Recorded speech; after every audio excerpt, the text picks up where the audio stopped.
एक समय की बात है। एक व्यक्ति के 3 मित्र थे। तीनों से उसका अलग अलग संबंध था। पहला मित्र ऐसा था जिससे वह प्रतिदिन मिलता था। उसे मिलकर उसे बहुत खुशी मिलती थी और उसे लेकर उसे अहंकार भी था।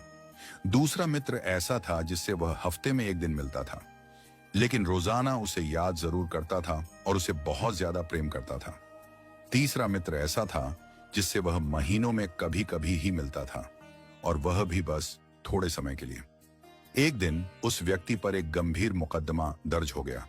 वकील ने कहा, मुकदमा बहुत कठिन है, तुम्हें कोई ऐसा गवाह तैयार करना होगा जो अदालत में जाकर कहे कि वह तुम्हें जानता है और वह मानता है कि आरोप गलत है।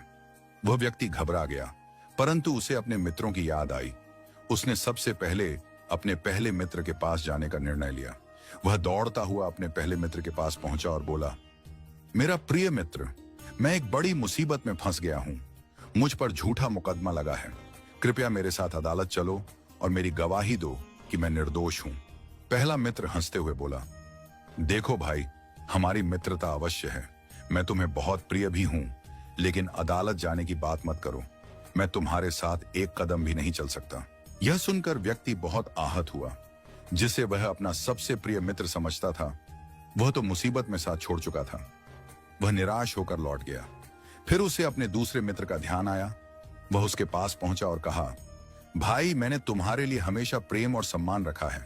अब मेरी बारी है कि तुम मेरा साथ दो। कृपया मेरे साथ अदालत चलो और मेरे पक्ष में गवाही दो।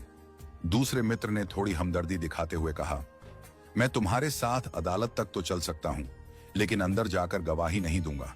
वहां तुम्हें खुद ही अपना पक्ष रखना होगा। यह सुनकर व्यक्ति और भी अधिक दुखी हो गया। जिसे वह इतना प्रेम करता था, जो उसके सबसे करीबी थे, उसने भी अंतिम समय में साथ छोड़ दिया। अब उसे अपने तीसरे मित्र की याद आई। यह वही मित्र था जिसे वह महीनों में एक बार ही मिलता था और कभी भी अधिक समय नहीं देता था। फिर भी उसने हिम्मत करके उसके पास जाकर अपनी परेशानी बताई और कहा, मित्र, मैं बहुत संकट में हूं। मुझे तुम्हारी मदद की जरूरत है। क्या तुम मेरे साथ अदालत चलोगे? तीसरा मित्र मुस्कुराया और बोला, मैं न केवल तेरे साथ अदालत चलूंगा, बल्कि तेरे लिए गवाही भी दूंगा, और मेरा दावा है कि यह मुकदमा खत्म हो जाएगा और तू बरी हो जाएगा। यह सुनकर व्यक्ति आश्चर्यचकित और भावुक हो गया। जिसे उसने सबसे कम महत्व दिया था, वही मित्र सबसे अधिक सहारा बनकर सामने आया। पहला मित्र है धन, संपत्ति, भवन, भूमि, जिनके लिए मनुष्य रात दिन मेहनत करता है और अपने जीवन को इसी में लगा देता है। लेकिन जब कठिन समय आता है तो ये सब छोड़कर चले जाते हैं।